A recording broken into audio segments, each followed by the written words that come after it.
Hello friends, நம்ம வந்து ஒரு தமிழ் சென்டென்ஸை கொடுத்துட்டு அதை இங்கிலீஷில் எழுதுங்க. ரிலேட்டிவ் கிளாஸ் அல்லது ரிலேட்டிவ் ப்ரோனோனை யூஸ் பண்ணி எழுதுங்க. அதை எப்படி ஜாயின் பண்ணி எழுதுறதுன்னு பார்த்துட்டு வரோம். இப்போ அந்த வகையில் இன்றைக்கி என்ன ரிலேட்டிவ் ப்ரோனோன் பார்க்க போகிறோம்னா, ஹூஸ் அப்படின்ற ஒரு ரிலேட்டிவ் ப்ரோனோன் பார்க்க போகிறோம் ஃப்ரெண்ட்ஸ். இன்றைக்கி பார்க்க போகிற ரிலேட்டிவ் ப்ரோனோன் ஹூஸ். சரி, இதுக்கு ஒரு எக்ஸாம்பிள் தமிழ் சென்டென்ஸ் கொடுத்துருக்குறோம் பாருங்கள்.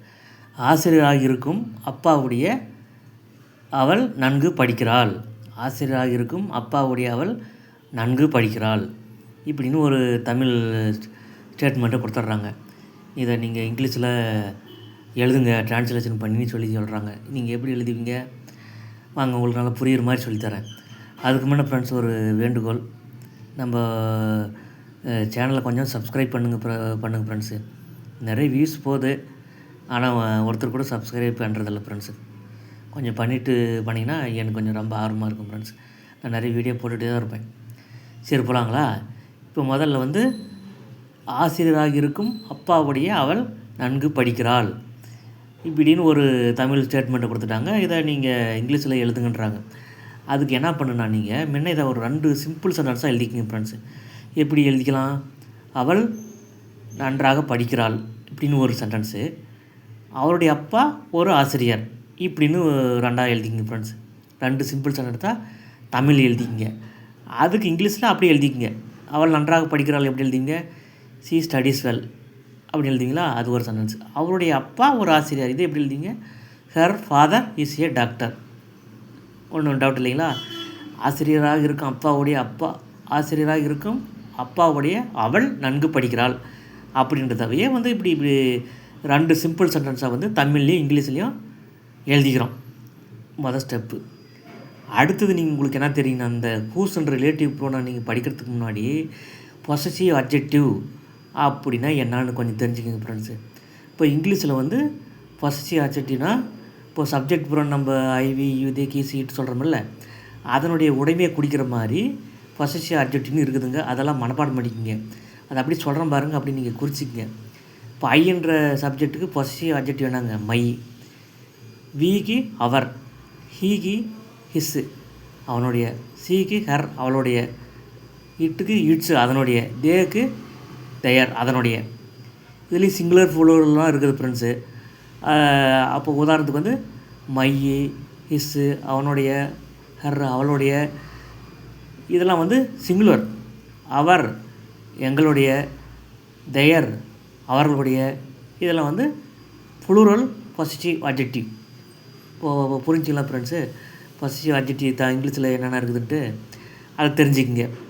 சரி, இந்த ஹூஸ் 2 ரிலேட்டிவ் ப்ரோனோனை நம்ம இணைச்சி 2 சிம்பிள் சென்டென்ஸை காம்ப்ளெக்ஸ் சென்டென்ஸாக எழுத கற்றுக்கிறதுக்கு முன்னாடி நம்ம பொசசிவ் அட்ஜெக்டிவ் இங்கிலீஷில் என்ன இருக்குதுன்னு சொல்லி கொஞ்சம் தெரிஞ்சுக்கணும் ஃப்ரெண்ட்ஸ். அது தெரிஞ்சால் தான் இதை நீங்கள் இதுவே வர முடியும்.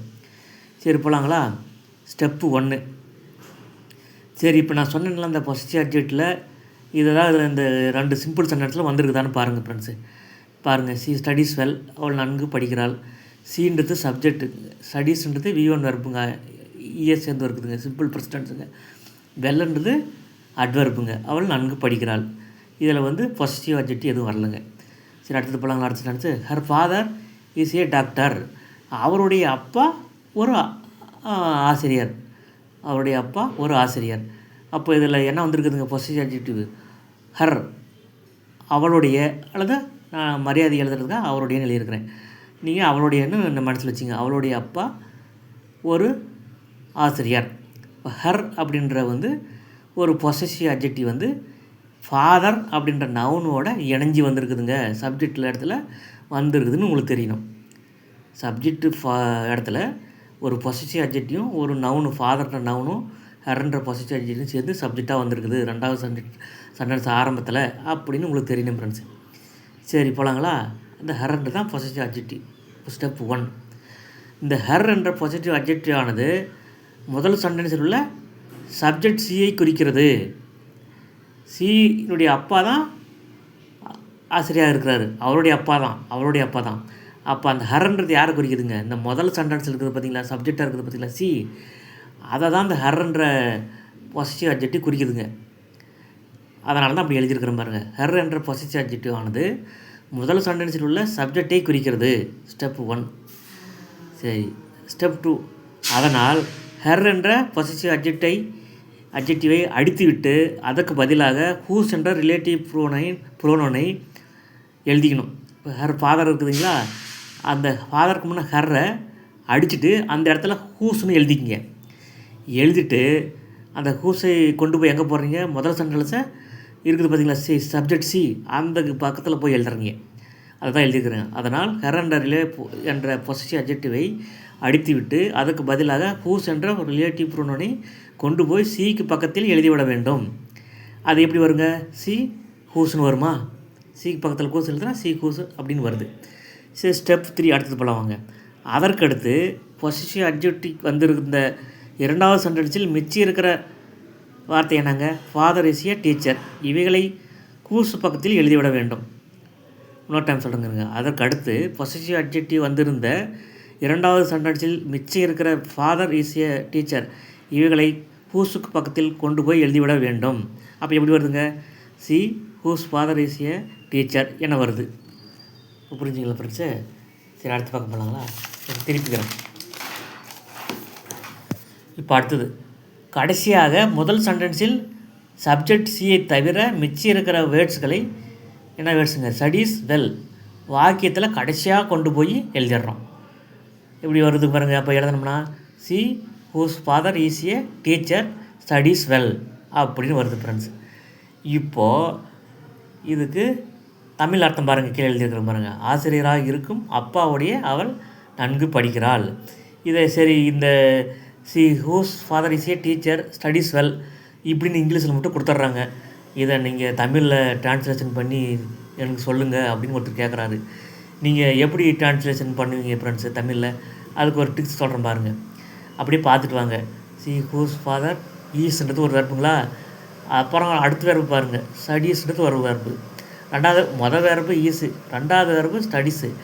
ரெண்டாவது வெர்புக்கு முன்னாடி இருந்து டிரான்ஸ்லேஷன் தொடங்குங்க ஃப்ரெண்ட்ஸு. ரெண்டாவது வெர்புக்கு முன்னாடி என்ன இருக்குதுங்க, ஒரு ஆசிரியர், ஈஸுனா இருக்கும், ஒரு ஆசிரியராக இருக்கும், ஹூஸ் ஃபாதர் அப்பாவுடைய அவள், அடுத்து கடைசியில் வந்துடுங்க நன்கு படிக்கிறாள். புரிச்சுங்களா ஃப்ரெண்ட்ஸு? ரெண்டாவது வெர்பனுடைய ஆரம்பத்துலேருந்து தான், ரெண்டாவது வெர்புக்கு முன்னாடி தான் நீங்கள் தமிழ் டிரான்ஸ்லேஷனை தொடங்கணும். ஆசிரியராக இருக்கும் அப்பாவுடைய அவள் நன்கு படிக்கிறாள், அதை நம்ம எப்படின்னா ஆசிரியராக இருக்கும் அப்பாவுடைய அவள் நன்கு படிக்கிறாள் அப்படின்னு தமிழ் மீனிங்கி டிரான்ஸ்லேஷன் பண்ண தெரியணும் ஃப்ரெண்ட்ஸு. வெறும் இங்கிலீஷ் சென்டென்ஸை மட்டும் கொடுத்துட்டு அதுக்கு நீங்கள் தமிழ் மீனிங்கை எப்படி எடுப்பீங்க சொல்லுங்கள் அப்படின்னு சொல்லி உங்களை கேட்டாங்கன்னா நீங்கள் இப்படி தான் ஃப்ரெண்ட்ஸு தமிழ் மீனிங்கை எடுத்துக்கணும். சரி, போகலாங்களா? அடுத்து இது சப்ஜெக்டு ஒட்டி, சப்ஜெக்டு இடத்துல வர நவனை ஒட்டி ஹூஸ்ன்ற ரிலேட்டிவ் அட்ஜெக்டிவ் கிளாஸ் ஒட்டி வருதுங்க இந்த மாடல். அதெல்லாம் தெரிஞ்சுங்க. சப்ஜெக்ட் இடத்துல வர நவனை ஒட்டி ஹூஸ்ன்ற ஒரு அட்ஜெக்டிவ் கிளாஸ் ஒட்டி வருதுங்க. இப்போ நான் அடுத்தது ரெண்டாவதாக அடுத்தது ஒன்று போகலாங்க. அது இது வேறு மாடலுங்க. இது ஆப்ஜெக்ட் இடத்துல நவன் வரும், அந்த நவனை ஒட்டி ஹூஸ்ன்ற ரிலேட்டிவ் கிளாஸை எழுதுவோம். வாங்க போகலாம். இது ரெண்டாவதாக சொல்கிறது, முன்ன சொல்கிறது ஒன்றுன்னு நினச்சிக்காதீங்க, இது வேறு. சரி, போகலாங்களா? அதை தான் போகலாம் வாங்க. அடுத்தது இப்போ இதுக்கு அதே மாதிரி தான் ஒரு எக்ஸாம்பிள் கொடுத்துருக்குறேன் பாருங்கள். போலீஸ் அதிகாரியாக இருக்கும் அப்பாவுடைய ஒரு நண்பர் எனக்கு இருக்கிறார். இது டைப்பு வேறு மாடலுங்க ஃப்ரெண்ட்ஸு. அது முன்ன சொன்னதை தான் நினச்சி ஸ்கிப் பண்ணிடாதீங்க, இது வேறு. இதுக்கு பாருங்கள், அதுக்கு 2 சிம்பிள் சென்டென்ஸாக எழுதிக்கிறோம். அதே முன்ன சொன்ன மாதிரி தான். போலீஸ் அதிகாரி இருக்கும் அப்பாவுடைய ஒரு நண்பர் எனக்கு இருக்கிறார் அப்படின்ற ஒரு தமிழ் சென்டென்ஸ் கொடுத்து இதை இங்கிலீஷில் டிரான்ஸ்லேஷன் பண்ணி எங்களுக்கு இங்கிலீஷில் எழுதி சொல்லுங்கள் அப்படின்னு சொல்கிறாங்க. டிரான்ஸ்லேஷன் பண்ணுங்கன்றாங்க. நீங்கள் எப்படி இங்கிலீஷில் டிரான்ஸ்லேஷன் பண்ணி எழுதுவீங்க, அது வாங்க உங்களுக்கு சொல்லித்தரேன் நான் எப்படின்ட்டு ஈஸியாக. சரி, இதை முன்னே ஒரு 2 சிம்பிள் சென்டென்ஸாக எழுதிக்கலாம் ஃப்ரெண்ட்ஸு. எப்படி எழுதிக்கலாங்க? எனக்கு ஒரு நண்பர் இருக்கிறார், அவருடைய அப்பா ஒரு போலீஸ் அதிகாரி. இந்த போலீஸ் அதிகாரியாக இருக்கும் அப்பாவுடைய ஒரு நண்பர் எனக்கு இருக்கிறார்ன்ற தமிழ் சென்டென்ஸில் அந்த தமிழ் சென்டென்ஸை 2 சிம்பிள் சென்டென்ஸாக எழுதிக்கிறோம். எப்படி எழுதிக்கிறோம்?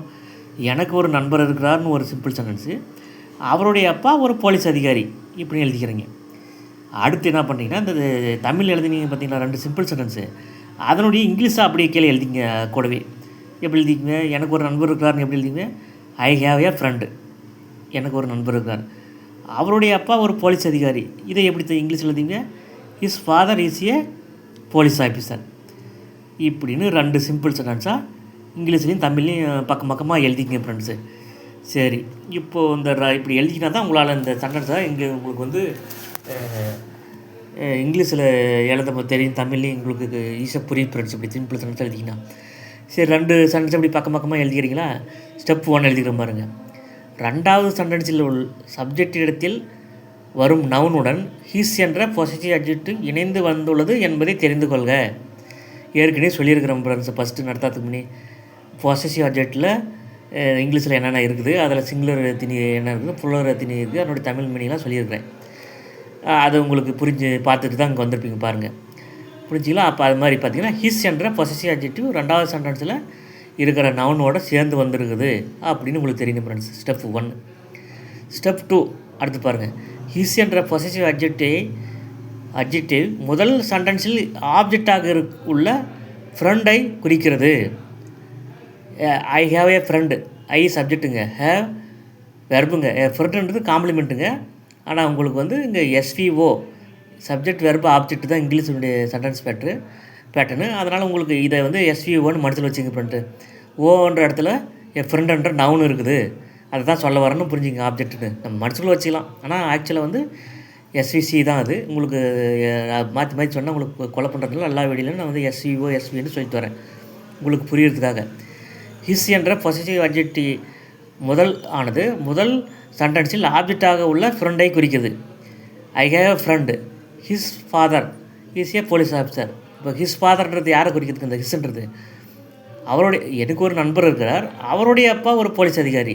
அப்போ ஹிஸ்ன்றது இந்த முதல் சென்டென்ஸில் நவுனாக வந்திருக்குது பார்த்திங்களா, ஆப்ஜெக்ட் இடத்துல நான் வந்திருக்குது பார்த்தீங்கன்னா நவுனு என் ஃப்ரெண்டு, அதை தான் குறிக்குது அப்படின்னு தெரிஞ்சுங்க.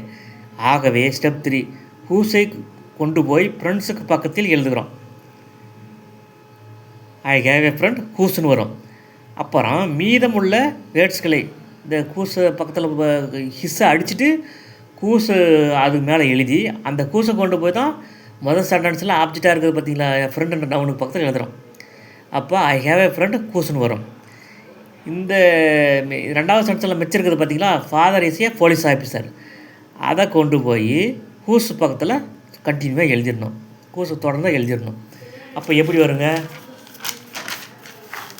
ஸ்டெப் 4 எப்படி வருங்க பாருங்கள். I have a friend whose father is a police officer. வந்துருச்சுங்களா ஃப்ரெண்ட்ஸ்? அப்படின்ட்டு இதுக்கு தமிழ் மீனிங் வந்து எப்படி எடுத்துக்கலான்னா, ஐ ஹேவ் ஏ ஃப்ரெண்டு, எனக்கு ஒரு அப்பா இருக்கிறார், அவருடைய அப்பா எனக்கு ஒரு நண்பர் இருக்கிறார், அவருடைய அப்பா ஒரு போலீஸ் அதிகாரி. சாரி ஃப்ரெண்ட்ஸ், நான் எனக்கு ஒரு அப்பா இருக்கிறான்னு சொல்லிட்டு கோச்சுக்காதீங்க. எனக்கு ஒரு நண்பர் இருக்கிறார், அவருடைய அப்பா ஒரு போலீஸ் அதிகாரி. இது ஒரு தமிழ் டிரான்ஸ்லேஷன் ஃப்ரெண்ட்ஸு. இன்னொரு தமிழ் டிரான்ஸ்லேஷன் வந்து போலீஸ் அதிகாரியாக இருக்கும் அப்பாவுடைய ஒரு நண்பர் எனக்கு இருக்கிறார். இதை எப்படி டிரான்ஸ்லேஷன் பண்ணுறதுன்னு சொல்கிறவாங்க. இது வந்து கடைசியிலேருந்து டிரான்ஸ்லேஷன் கொண்டு போகணும் ஃப்ரெண்ட்ஸு. இந்த I have a friend whose father is a police officer அப்படின்னு ஒரு இங்கிலீஷ் சென்டென்ஸை கொடுத்துட்டு இதை தமிழில் டிரான்ஸ்லேஷன் எப்படி பண்ணுறதுன்னா உங்களுக்கு சொல்லித்தருவாங்க ஃப்ரெண்ட்ஸு. கடைசியிலேருந்து வாங்க. எப்படி வாங்க? ஒரு போலீஸ் அதிகாரியாக எ போலீஸ் ஆஃபீஸர் ஈஸ் இருக்கும் ஹூஸ் ஃபாதர் அப்பாவுடைய ஒரு நண்பர் எ ஃப்ரெண்டு எனக்கு இருக்கிறார். வந்துருச்சிங்களா? போலீஸ் அதிகாரியாக இருக்கும் அப்பாவுடைய ஒரு நண்பர் எனக்கு இருக்கிறார். நீங்கள் ஒரு இங்கிலீஷ் சென்டென்ஸை கொடுத்துட்டு இந்த ஹூஸ் ரிலேட்டிவ் கிளாஸ் வர மாதிரி ஒரு இங்கிலீஷ் சென்டென்ஸை கொடுத்துட்டு இதை எப்படி தமிழில் டிரான்ஸ்லேஷன் பண்ணிங்கன்னா புரிஞ்சுக்கலாம் ஃப்ரெண்ட்ஸு. கடைசியிலேருந்து வரணும் ஃப்ரெண்ட்ஸு. கடைசி வார்த்தையிலேருந்து வாங்க. ஒரு போலீஸ் அதிகாரியாக எ போலீஸ் ஆஃபீஸர் ஈஸ் இருக்கும் ஹூஸ் ஃபாதர் அப்பாவுடைய என் ஒரு நண்பர் எனக்கு இருக்கிறார்.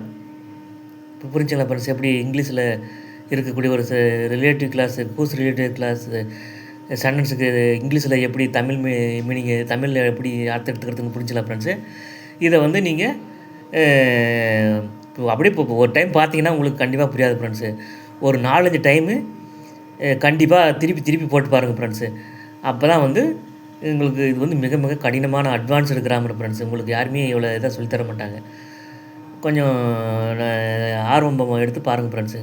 கொஞ்சம் சப்ஸ்கிரைப் பண்ணிட்டு பார்த்தீங்கன்னா எனக்கு இன்னும் அடுத்தடுத்த வீடியோ போடுறதுக்கு ரொம்ப ஆர்வமாக இருக்கும் பண்ணுங்கள். ஒரு நாளைக்கு ஒரு 2 3 பேராவது சப்ஸ்கிரைப் பண்ணுங்கள் ஃப்ரெண்ட்ஸு. நன்றி.